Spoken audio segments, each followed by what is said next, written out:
نحمده ونصلي على رسوله الكريم اما بعد فاعوذ بالله من الشيطان الرجيم بسم الله الرحمن الرحیم۔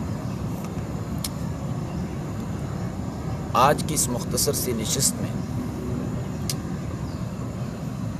اس حوالے سے گفتگو کرنا چاہتا ہوں کہ امت مسلمہ پر قرآن کے حقوق کیا ہے۔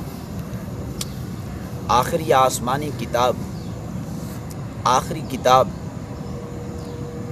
انسانوں کی ہدایت کے لیے، انسانوں کی رہنمائی کے لیے نازل کی گئی تھی، لیکن آج امت مسلمہ نے اس قرآن کے ساتھ جو بے رخی اختیار کر رکھی ہے، یقیناً یہ بہت ہی ایک مجرمانہ عمل ہے۔ اس امت پر اس قرآن کے حق ہیں۔ امت مسلمہ پر قرآن کا پہلا حق تو یہ ہے کہ قرآن پر ایسے ایمان لاؤ جیسے اس پر ایمان لانے کا حق ہے۔ اب یاد رکھیے کہ ایمان کے دو درجے ہیں۔ ایک درجہ ہے اقرار باللسان، کہ آدمی زبان سے اقرار کر لے کہ یہ اللہ کا کلام ہے، منزل من اللہ ہے، آخری نبی پر یہ نازل کیا گیا ہے۔ ایک ہے زبان سے اقرار کر لے۔ یقیناً وہ ہر ایک مسلمان کو یہ اقرار حاصل ہے کہ وہ یہ زبان سے اقرار کرتا ہے کہ واقعی یہ کتاب منزل من اللہ ہے، نبی آخر الزمان حضور صلی اللہ علیہ وسلم کے قلب اطہر پر اس کا نزول ہوا۔ یہ ہر شخص زبان سے اقرار کرتا ہے جو مومن ہے۔ لیکن ایمان کا دوسرا درجہ ہے کہ یہ دل سے گواہی دی جائے، دل کی گہرائیوں سے اس بات کی تصدیق کی جائے، ہاں واقعی یہ اللہ کا کلام ہے، ہماری ہدایت کے لیے بھیجا گیا ہے۔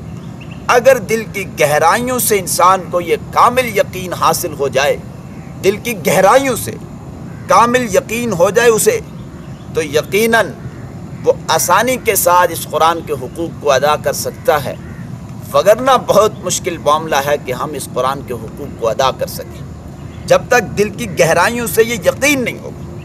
قرآن پر تصدیق بالقلب کا درجہ پورے طریقے سے، کامل طریقے سے حاصل نہیں ہوگا۔ یاد رکھیے کہ امت مسلمہ پر یہ قرآن کا پہلا حق ہے کہ ایمان قرآن پہ ایسے لاؤ جیسے ایمان لانے کا حق ہے، یعنی دل کی گہرائیوں سے اس کتاب پر ایمان لاؤ کہ ہاں واقعی اللہ کی کتاب ہے، منزل من اللہ ہے، انسانوں کی ہدایت کے لیے اس کو بھیجا گیا۔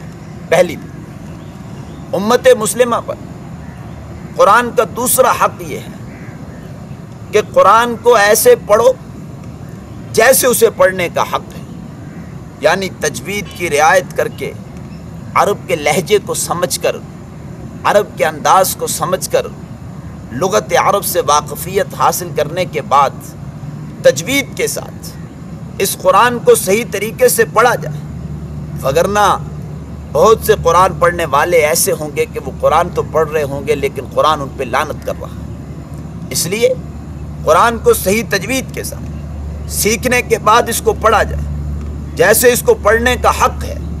یاد رکھیے کہ یہ امت مسلمہ پر قرآن کا دوسرا حق ہے۔ امت مسلمہ پر جو قرآن کا تیسرا حق ہے، قرآن کو ایسے سمجھو جیسے اسے سمجھنے کا حق ہے۔ اللہ رب العزت قرآن میں فرماتے ہیں افلا یتدبرون القرآن، یہ قرآن میں غور و فکر کیوں نہیں کرتے؟ ام علی قلوب اقفالها، کہیں ایسا تو نہیں ہے کہ ان کے دلوں پر قفل چڑھ چکے ہیں، ان کے دلوں پر تالے لگ چکے ہیں، کہیں ایسا معاملہ تو نہیں ہے؟ یاد رکھیے کہ قرآن کو سمجھنے کے دو درجے ہیں۔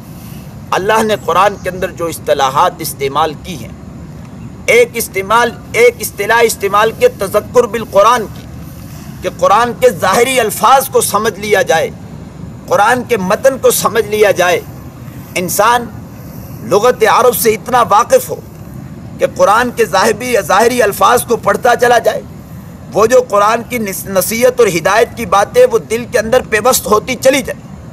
یہ ہے تذکر بالقرآن۔ وَلَقَدْ يَسَّرْنَا الْقُرْآنَ لِلذِّكْرِ فَهَلْ مِن مُدَّكِرٍ، ہم نے تو اس قرآن کو سہل بنایا، کیا کوئی ہے اس قرآن سے نصیحت حاصل کرنے والا؟ یہ ہے قرآن کو سمجھنے کا پہلا درجہ، تذکر بالقرآن، جو کم از کم ہر مسلمان کو حاصل ہونا چاہیے کہ وہ قرآن کو سامنے کھول کے رکھے، قرآن کے ظاہری الفاظ کو پڑھتا چلا جائے، قرآن کے ظاہری متن کو پڑھتا چلا جائے، وہ ہدایت کی باتیں، وہ نصیحت کی باتیں اس کے دل و دماغ کے اوپر نقش ہوتی چلی جائیں، یہ ہے تذکر بالقرآن۔ دوسری اصطلاح جو قرآن میں استعمال ہوئی ہے وہ ہے تفکر بالقرآن، تدبر بالقرآن، کہ قرآن کی گہرائیوں میں غوطہ زن ہو جاؤ، قرآن کے اندر غور و فکر کرو۔ یاد رکھیے کہ قرآن کو سمجھنے کے لیے اللہ نے قرآن کے اندر یہ دو اصطلاحات استعمال کی، تذکر بالقرآن اور تدبر بالقرآن۔ تذکر بالقرآن یہ ایسا درجہ ہے کہ جو ہر مسلمان کو حاصل ہونا ضروری ہے۔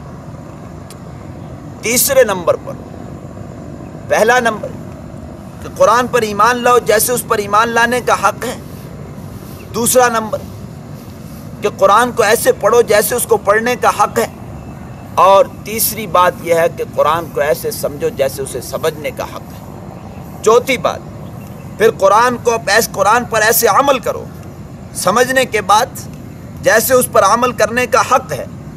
یاد رکھو مسلمانوں، اگر ہم قرآن کو اپنی انفرادی زندگیوں میں بھی اور اپنے اجتماعی نظام میں بھی، چاہے ہمارا عائلی اور خاندانی نظام ہو، چاہے ہمارا معاشرتی نظام ہو، چاہے ہمارا معاشی نظام ہو، چاہے ہمارا سیاسی نظام ہو، جب تک بالفعل ہم اس قرآن کی تعلیمات کو نافذ نہیں کریں گے، دنیا میں ہمارا کوئی وقار، دنیا میں ہماری کوئی عزت، دنیا میں ہمارا کوئی اثر و رسوخ قائم نہیں ہو سکتا۔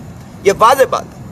اللہ نے اہل کتاب سے خطاب کیا قرآن میں، قل یا اہل الکتاب، اے نبی اہل کتاب سے کہہ دیجئے، یہود و نصارہ سے، کہ لستم علی شیء، دنیا میں تمہاری کوئی حیثیت نہیں ہوگی، دنیا میں تمہارا کوئی مقام نہیں ہوگا، دنیا میں تمہارا کوئی وقار نہیں ہوگا، دنیا میں تمہارا کوئی اثر و رسوخ نہیں ہوگا، حتیٰ تقیموا التوراۃ والانجیل، یہاں تک کہ تم اپنی زندگیوں میں، چاہے وہ انفرادی ہو چاہے وہ اجتماعی ہو، جب تک تم تورات اور انجیل کو نافذ نہیں کر لیتے ہو، اس وقت تک دنیا میں تمہارا کوئی مقام نہیں ہوگا۔ اگر اسی قرآن کی آیت کا رخ امت مسلمہ کی طرف پھیر دیا جائے تو واضح طور پہ یوں بنے گی، قل یا اہل القرآن، اے نبی اہل قرآن سے کہہ دیجئے کہ لستم علی شیء، دنیا میں تمہاری کوئی عزت نہیں ہوگی، دنیا میں تمہارا کوئی وقار نہیں ہوگا، دنیا میں تمہارا کوئی مقام نہیں ہوگا، دنیا میں تمہارا کوئی اثر و رسوخ، حتیٰ تقیموا القرآن، یہاں تک کہ تم اپنی انفرادی زندگیوں میں اور اپنی اجتماعی زندگیوں میں قرآن کو نافذ نہیں کرو۔ جب تک قرآن کو تم نافذ نہیں کرو گے، یاد رکھو کہ مسلمانوں دنیا میں اس وقت تک ہمارا کوئی مقام نہیں ہوگا۔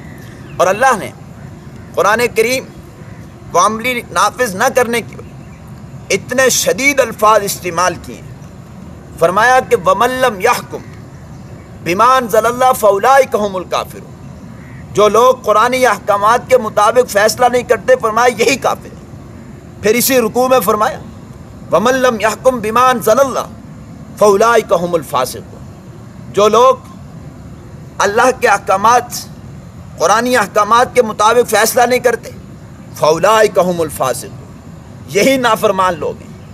پھر اللہ نے تیسری مرتبہ کہا وَمَن لَّمْ يَحْكُم بِمَا أَنزَلَ اللَّهُ فَأُولَٰئِكَ هُمُ الظَّالِمُونَ، جو اللہ کے احکامات کے مطابق فیصلہ نہیں کرتے، فرمایا کہ یہی ظالم اور یہی سرکش لوگ ہیں۔ اب آپ خود اندازہ کر لیں کہ اللہ ایک مرتبہ ہی کہہ دیتے وَمَن لَّمْ يَحْكُم بِمَا أَنزَلَ اللَّهُ فَأُولَٰئِكَ هُمُ الْكَافِرُونَ تو کافی تھا، لیکن اللہ نے ایک ہی جملے کو 3 مرتبہ استعمال کیا۔ ایک مرتبہ کہا فَأُولَٰئِكَ هُمُ الْكَافِرُونَ، دوسری مرتبہ کہا فَأُولَٰئِكَ هُمُ الظَّالِمُونَ، تیسری مرتبہ کہا فَأُولَٰئِكَ هُمُ الْفَاسِقُونَ۔ وَمَن لَّمْ يَحْكُم بِمَا أَنزَلَ اللَّهُ، جو لوگ اللہ کے احکامات، قرآنی احکامات کے مطابق فیصلہ نہیں کرتے، یہی کافر، یہی ظالم، یہی فاسق اور سرکش۔ آپ خود اندازہ کر لیں کہ اللہ کا اتنا سخت تکلم، اتنا شدید تکلم ہے، اتنا اللہ کا یہ سخت تکلم کہ اللہ انسانوں کو جھنجھوڑنا چاہتے، لہذا تمہارے فیصلے قرآن کے مطابق ہونے چاہیے۔ تم اپنے عملی زندگیوں میں بھی، انفرادی زندگیوں میں بھی قرآن کو نافذ کرو اور اپنے اجتماعی نظام کے اندر بھی قرآن کو نافذ کرو۔ مسلمانوں، جب تک ہم اپنی انفرادی زندگیوں میں اور اپنی اجتماعی زندگیوں میں قرآن کو نافذ نہیں کریں گے تو لستم علی شیء، دنیا میں ہمارا کوئی مقام اور ہمارا کوئی وقار نہیں ہوگا۔ جیسے آج پوری دنیا میں امت مسلمہ کے سروں کی فصلیں کاٹی جا رہی، پوری دنیا میں مسلمان کے خون کو پانی سے زیادہ سستا سمجھ کے بہایا جا رہا ہے، پوری دنیا پہ یہود و نصارہ غالب ہیں۔ یاد رکھیے کہ یہ سب کا سب یہی یہ سارا جو کچھ ہو رہا ہے، یاد رکھیے کہ ہم نے قرآن سے بیزاری اختیار کی، ہم نے قرآن سے بے رخی اختیار کی، ہم نے شریعت محمدی سے بے رخی اختیار کی، جس کا نتیجہ یہ نکلا کہ آج عالم کفر عالم اسلام پہ غالب آتا ہوا نظر آ رہا ہے۔ اس کے بعد امت مسلمہ پر جو پانچواں حق ہے کہ قرآن کو خود سمجھے، اس پہ عمل کرے، پھر اس کے بعد اس کو پوری انسانیت تک پہنچانے کے لیے تگ و دو کرے۔ یہ 5 حقوق ہیں قرآن کے جو امت مسلمہ پر لازم ہیں۔